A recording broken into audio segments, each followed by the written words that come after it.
there's one thing that all feminists agree on, from the hijab is just a feminist statement. My hijab has nothing to do with oppression.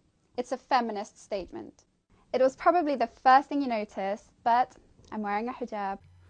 If you're too drunk to drive, then you're too drunk to give consent for sex. So now I want to talk about some situations where consent cannot happen, even with a verbal yes. Sometimes people get drunk. You may have learned this about the world. When it comes to sex, a little bit of alcohol isn't a big deal. But if they're too drunk to drive, they're too drunk to give consent, period. And therefore, if you're too drunk to drive, then it's statutory rape. Yet the one thing that they all agree on is just how evil it is that straight males like sexy women. Or even worse, that women choose to be sexually appealing to men. We have ad campaigns in women's magazines with step-by-step guides on how to look, smile and breathe so that you drive him wild with pleasure. Women's bodies used as sexy background accessories in music videos. In other words, viewing media that frames women as objects or sexual playthings profoundly impacts how real-life women are perceived and treated in the world around us. Capitalism constructs women as both merchandise and consumers. Look at how we market cars, beer and computer games. More power than women, which leads us to see the world through men's eyes. We learn that male sexuality is active, that they're visual creatures. Notice how the camera moves, how it focuses on and zooms in on specific body parts to highlight the aspects of women meant to be the most important. It's shitty commercial after shitty commercial. Man. Using women's bodies to sell everything from A to Z. Close-ups on her ass, her lips, her breasts to sell beer? Man. We learn that male sexuality is active, that they're visual creatures, and that the objectification of women in their life, using women for sex, is both normal and praiseworthy. Let's change it. First step, gotta be aware of it. Then cue the micro changes. This is pretty simple to do, actually. Stop evaluating women on how they look and treating them like sex objects. You got that heterosexual men who find sexy women sexy. Your sexuality is problematic. Your sexuality is just a social construct that oppresses women. Women are very often portrayed as pretty things to look at, something to try to have sex with. Turn on almost any sitcom on TV and you're gonna see this normalized. Really, man, you wouldn't find this hot if you hadn't been normalized to it. Yeah, because men learn what is sexy. Don't know how the species survived before we had sitcoms to normalize it, but hell, I'm sure feminist theory is going to come up with some great answers for that. Objectification is women's magazines being littered with all of the things that men don't like. Objectification is the thousands of comments on my YouTube videos where men talk about my breasts, my body. Like telling us that sexual objectification, whatever the hell that is totally different from finding sexy women sexy for some totally convincing reason. Like, say, for instance, a feminist says they're different. Often, objectification is confused with thinking that a woman's hot. But objectification is not the same as being sexual or being sexually attracted to someone. That's a natural part of life, right? But what's not natural and is very much manufactured is constantly portraying women as sex objects for male pleasure. Actually, no. Let's see what a feminist scholar has to say about sexual objectification.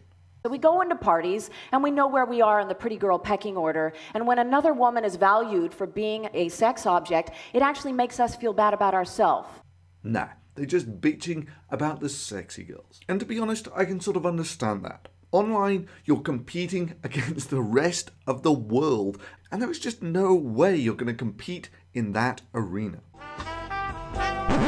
What could be more empowering than rejecting that notion? By covering up, we reject the message that women must be sexy but not slutty, stick thin but still curvy, youthful but all natural. It's a market that pressures women to try to attain the unattainable. But to be honest, the sensible thing to do in that situation is to say, what the hell was I thinking in the first place, trying to measure my position in the pretty girl pecking order against the hottest girls on the planet? That would be sensible. Trying to shame guys who find sexy girls sexy is just bitter and unrealistic. I mean, let me make this clear. I did not learn that these women were sexy, ever. Because you know what? Society really doesn't play a big role in what you find sexy. And for those feminists finding this a difficult concept to deal with, let me explain.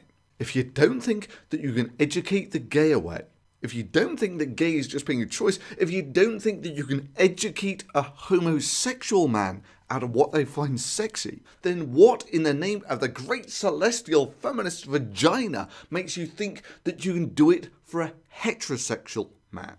Oh, and dear mother god of stupidity.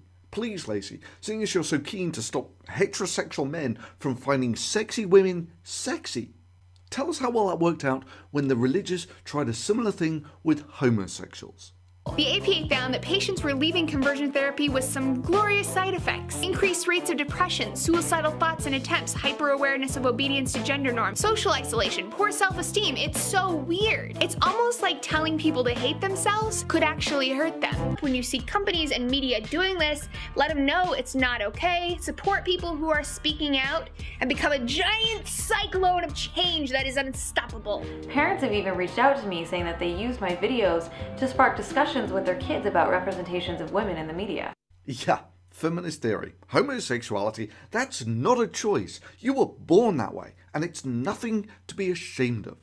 Heterosexuality, your sexuality is just a social construct. Capitalism constructs women as both merchandise and consumers. Of the heteronormative patriarchy. We learned that male sexuality is active. And just like the religious right had such great success in educating people out of their homosexuality, I'm sure we feminists will have just as much success in trying to educate heterosexuals out of what they find sexy. 96% of sexually objectifying imagery is of women's bodies. When you see companies and media doing this, let them know it's not okay, support people who are speaking out, and become a giant cyclone of change that is unstoppable. And yeah, this is why abstinence-only education was such a failure, because trying to educate hormone-fueled teenagers into not having sex, well, biologically, that's just not going to happen. And even feminists like Lacey Green can grasp things like this.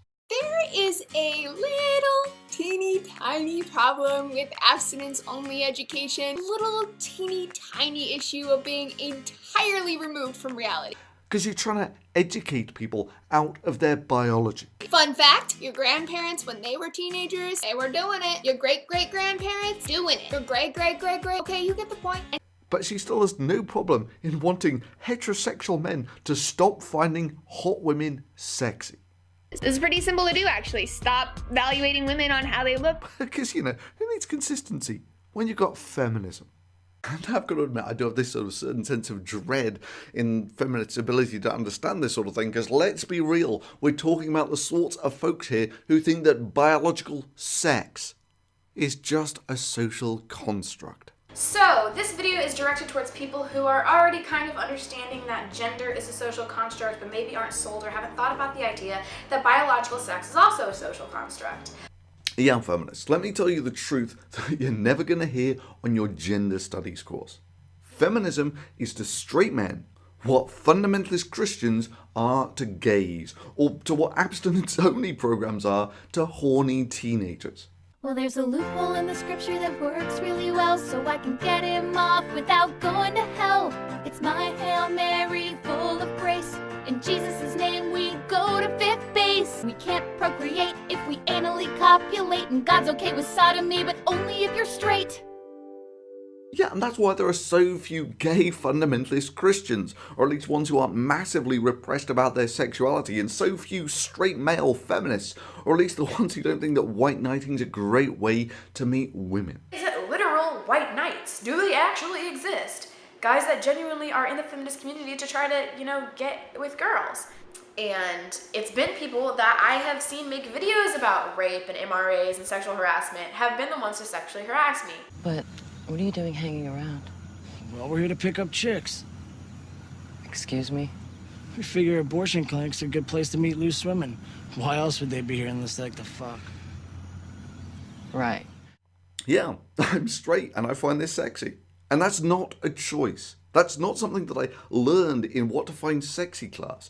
And it's not something to be ashamed of.